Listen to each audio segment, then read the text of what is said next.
E aí, juventude? Seja bem-vindo ao canal Jovens Curados para Curar. Eu sou Ricardo Fleming e hoje nós vamos dar continuidade à nossa série O Fim dos Tempos. Lembrando que hoje nós vamos encerrar todo o ensinamento de Jesus, do que viria de acontecer, dos sinais da sua volta. E hoje Jesus encerra falando sobre o grande julgamento. Então, corre aí, pega a sua Bíblia para que a gente possa entender essas verdades aqui. Amém?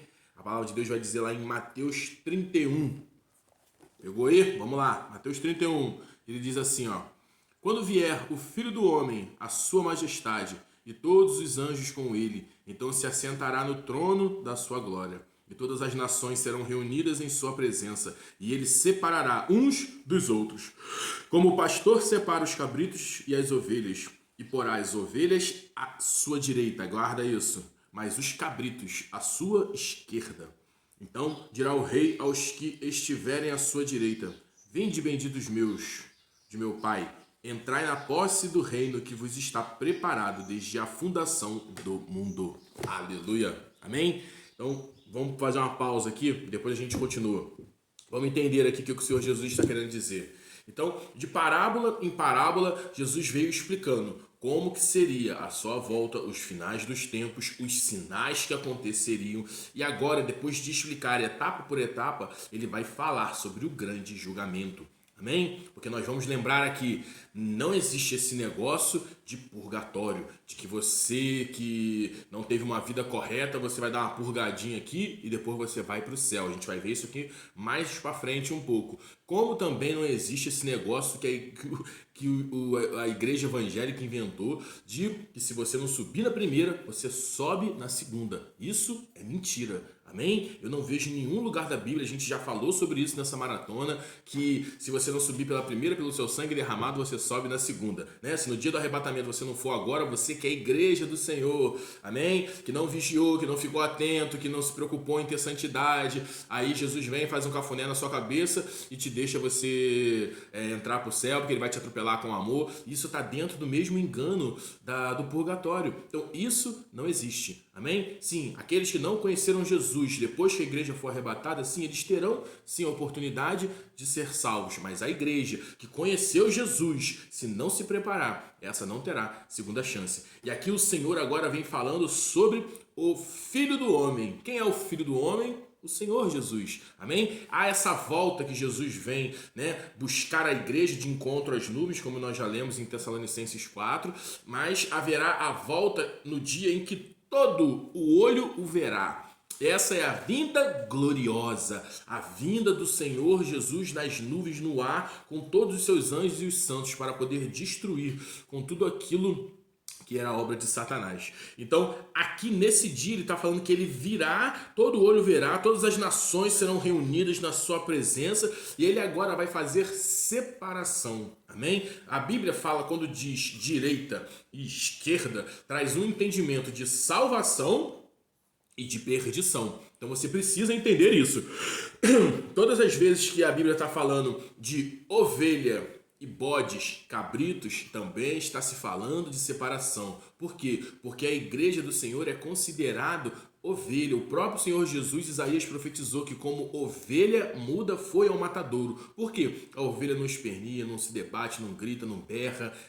A ovelha ela vai muda para o matadouro. Então nós somos classificados como ovelha, diferente do bode que está sempre esperneando, dando cabeçada, fazendo o que não deve. Então essa é uma separação que a palavra de Deus, que o próprio Senhor Jesus nos apresentou, de que aqueles que serão salvos são classificados como ovelhas, e aqueles que irão para a perdição são classificados como os cabritos. Então ele vai dizer no 34, então dirá o rei aos que estiverem à sua direita: vinde, bendito do meu Pai, entrai na posse do reino que vos está preparado desde a fundação do mundo. Amém? Então, gente, isso é muito importante. Grava isso daí. Há um lugar guardado para a igreja do Senhor. O projeto de Deus nunca foi a perdição, sempre foi a salvação. Então, se você se mantém em santidade, em integridade, juventude, há um lugar para você no céu. Por quê? Porque nós vamos começar a ver um pouco mais aqui. Ricardo, mas agora o que eu tenho que fazer para poder alcançar esse lugar? Qual é o comportamento que eu tenho que ter? Porque lembre-se, evangelho é mudança de comportamento. É você entender que você deve se arrepender dos seus pecados. Esse é o primeiro passo. Entender depois que Jesus, ele providenciou para você um escape dessa vida de perdição, para que você possa, através do sacrifício dele, crer que Jesus, ele é Senhor e Salvador da sua vida e que ele morreu e ressuscitou por você. Amém? Para que você tome posse dessas verdades. Porque se nós que estamos ministrando para a sua vida não comunicarmos essa verdade corretamente, vocês acharão que simplesmente precisam declarar que Jesus é Senhor e Salvador sem se arrepender dos seus pecados. Eu quero te dizer que isso é um engano. Você precisa primeiramente arrepender-se dos seus pecados. Porque lá em Marcos 1, a Bíblia fala que no princípio era arrependimento de pecado. João Batista, ele pré-anunciou a vinda do Senhor Jesus, ele anunciou o reino de Deus como um arrependimento de pecados, e o Senhor Jesus, quando veio, ele disse: arrependei-vos, porque próximo está o reino dos céus. Então o arrependimento precisa vir em primeiro lugar, porque senão você vai estar gerando crentes, ovelhas imaturas, ovelhas meninas que não vão ter o entendimento correto. E eu quero te dizer que isso é muito perigoso, porque Deus, ele vai te cobrar isso, porque se você não passar essa verdade de que todos aqueles que precisam de Jesus devem primeiro se arrepender dos seus pecados, essa pessoa pode achar que pode entrar num relacionamento com Jesus, não abandonando o seu pecado de antes. E aí ele continua uma vida de santidade, uma vida de pecado, tudo misturado. E Deus não habita nesse meio. Então é por isso que essa pessoa não consegue se libertar. Porque ela não foi gerada dentro dela que ela tem que ter um arrependimento dos seus pecados. E eu quero te dizer que arrependimento vem com lágrimas, com choro, porque se não tiver lágrimas nem choro, esse arrependimento, ele não passa de apenas remorso. Então entenda essas verdades para que você possa ter um comportamento correto. Santificação é mudança de comportamento, é você agora falar assim, ei, velho homem, que você ainda que está aí dentro de mim, você não me controla mais. Agora quem te controla é o meu espírito renascido em Cristo Jesus, como nós vemos em João 3,3. Então entenda essas verdades. Por quê? Porque no 35 Jesus vai começar a dar um entendimento e a gente agora vai lendo e explicando. Amém? Ele vai dizer assim, porque tive fome e me deste de comer, tive sede e me deste de beber, era forasteiro e me hospedava, estive nu e me vestiste, enfermo e me visitaste, preso e foste me ver. Então no 37 ele vai dizer, então os discípulos perguntaram a Jesus, Senhor, quando foi que te vimos com fome e te demos de comer, ou com sede e te demos de beber? E ele responde, quando te vimos forasteiro e te hospedamos, ou nu e te vestimos? E quando te vimos enfermo ou preso e fomos te visitar? E no 40 ele responde, o rei respondendo lhe disse, em verdade vos afirmo que sempre que o fizeste a um destes meus pequeninos irmãos, a mim o fizestes. Então aqui nós começamos a ter um entendimento de que toda essa obra de salvação, de santificação, de mudança de comportamento, ele não tem simplesmente o objetivo de te salvar, meu jovem. Ele tem o objetivo de santificar a sua vida para que você possa ser um canal de bênção na vida de outras pessoas. Amém? Porque santificação, ela tem um propósito. Eu gosto muito de citar Efésios 2, que ele vai dizer assim, pela graça, Efésios 2,8 diz, pela graça sois salvos mediante a fé, e isso não vem de vós, é dom gratuito de Deus. Então salvação, ela é de graça, você não fez nada para merecer, mas em contrapartida, ele continua dizendo, mas fostes feituras de Deus, criado para as boas obras. Então se eu não fui salvo por mérito, eu fui salvo para as boas obras. Então isso é muito importante. Entenda essas verdades da sua vida. E ele vai continuar dizendo depois. E no 41 ele diz, então o rei dirá também aos que estiverem à esquerda. Porque essas verdades foram ditas a quem estava à direita. E depois agora essas mesmas verdades vão ser ditas ao que estava à esquerda. Por quê? Porque Jesus, ele ainda é advogado. Amém? Ele ainda intercede pela sua vida. Você que ainda não se decidiu por Jesus, ou você que já até se decidiu, mas tem se desviado, ou está firme no Senhor, acredite, Satanás te acusa de dia e de noite. A palavra de Deus diz que ele é o acusador, que ele está diante de Deus todos os dias nos acusando. Mas Jesus, ele é advogado. Nesse processo de acusação, o Senhor Jesus está sempre te defendendo. Mas virá um dia que ele virá, quando o Filho do Homem vier na sua majestade, aí ele já não vem mais como advogado, ele vem como juiz. E como juiz, ele vai dar a sentença tanto para os da direita quanto para os da esquerda. E agora ele vai dizer para os que estão na esquerda. Ele diz, então o rei dirá também aos que estiverem à sua esquerda, apartai-vos de mim, maldito, para o fogo eterno, preparado para o diabo e os seus anjos. Vamos fazer uma pausa. Lembra que eu te disse que a perdição nunca foi para a humanidade?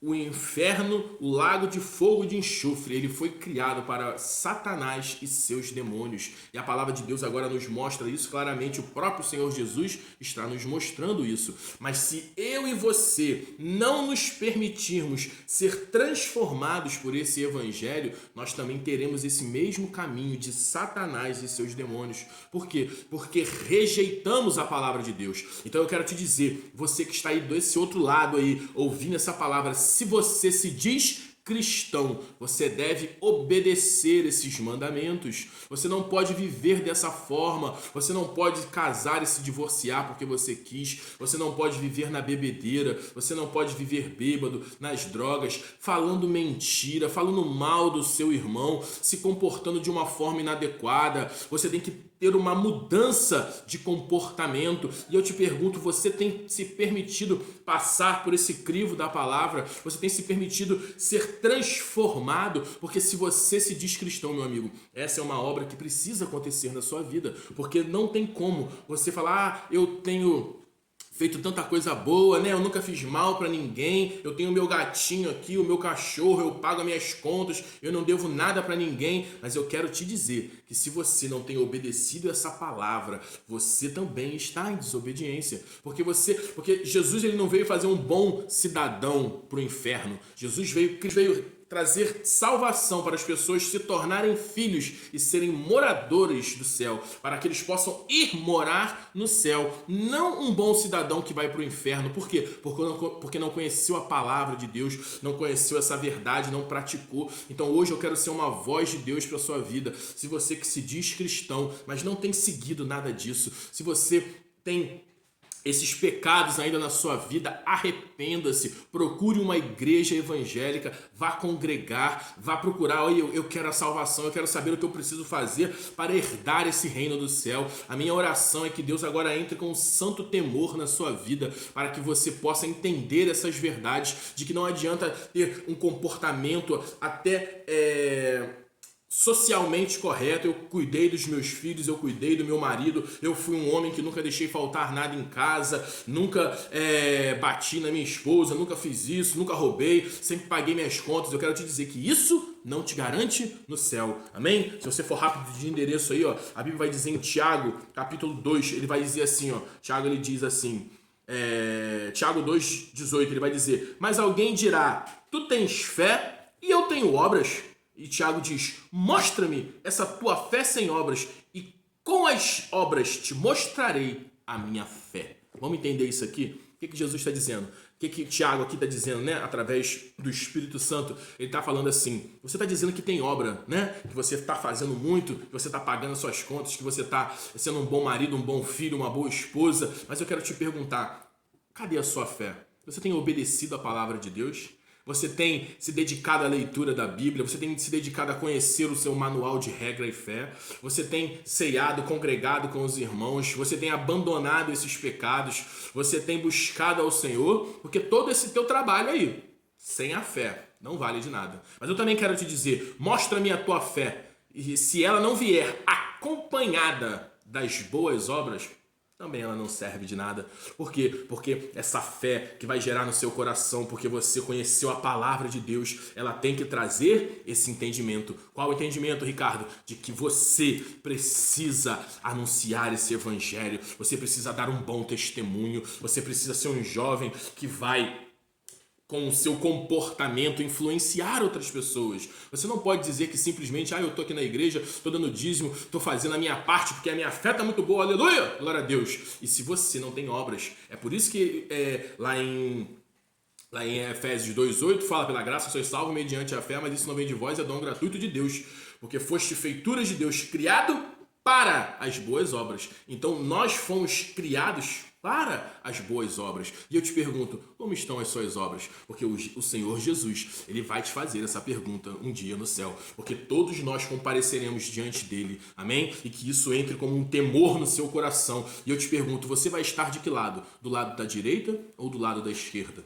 Porque Jesus depois vai continuar, ele vai continuar no 42 dizendo, porque tive fome e não me deste de comer, tive sede e não me deste de beber, sendo forasteiro não me hospedaram, estando nu não me vestistes, achando-me enfermo e preso não fostes me ver. E no 44 ele diz, e eles lhe perguntaram, Senhor, quando foi que tivemos com fome, com sede, forasteiro, nu, enfermo ou preso, e não te assistimos ou não te ajudamos, em outras versões? Ele vai dizer, então lhes responderá, em verdade vos digo que sempre que os deixaste de fazer a um destes pequeninos, a mim deixaste de fazer.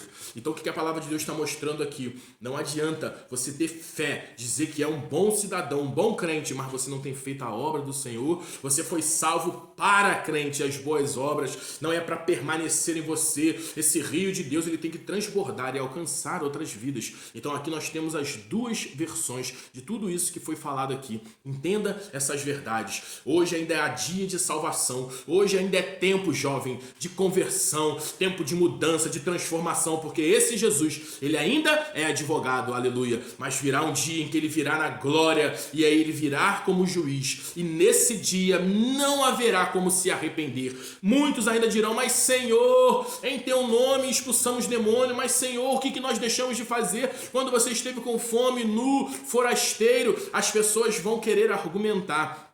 Mas ele vai dizer, lembra desse dia, lembra desse outro, lembra quando pregaram para você, quando você assistiu esse vídeo, ou outra forma que Deus tocou no seu coração. Esse é um desejo e um clamor no coração de Deus para que ninguém se salve, porque a Bíblia diz que o desejo de Deus é que ninguém pereça, mas não é porque Deus deseja que isso vai acontecer. Existe o livre-arbítrio, é você que decide, é você que toma essa decisão, porque no 46 ele termina dizendo, irão estes para o castigo eterno. Amém? Aleluia. Castigo eterno. Não é purgatório que vai dar uma purgadinha e depois sobe. Ou não é que você que se viveu de qualquer forma, de qualquer maneira, que no final depois vem, Deus te atropela, crente, com amor e te leva para o céu. Isso é mentira. Olha o que o 46 diz. Aqueles que não foram obedientes a essa palavra irão para o castigo eterno. Porém os justos, aleluia, também para a vida eterna. Então entenda essas verdades. E eu termino aqui te fazendo essa pergunta com todo o amor, porque o meu desejo é confrontar os seus pecados, o meu desejo é confrontar essa vida monótona que você está tendo, essa vida onde você tem sido dominado pelos seus desejos, pelas circunstâncias. Para onde você quer ir? Para onde você deseja passar a sua eternidade? Na direita com Deus ou na esquerda na perdição eterna? Porque a palavra de Deus vai dizer que lá haverá choro e ranger de dente, lá haverá um lugar onde você vai ter sofrimento eterno. Então o desejo do Senhor não é que você vá para lá. Hoje, com essa palavra, o Senhor deseja que você mude o seu comportamento, que você aí agora comece a se quebrantar, que venha um santo temor sobre a sua vida, que as lágrimas comecem a escorrer no seu rosto, para que você possa se arrepender desses pecados que você sabe que estão na sua vida. Arrependa-se deles. Senhor, eu me arrependo hoje e agora eu tomo a minha decisão de te aceitar como Senhor e Salvador, porque eu creio que você morreu e ressuscitou, e eu quero entrar nesse processo de transformação, de santificação, porque Hebreus 12:14 vai dizer que sem santificação ninguém verá o Senhor. Então a minha oração é que nesse dia se inicie uma nova fase na sua vida, juventude, uma nova fase na sua vida, homem e mulher que estão aí me ouvindo, para que vocês possam ser transformados, para que o Senhor, ele venha fazer essa obra na sua vida, em nome de Jesus.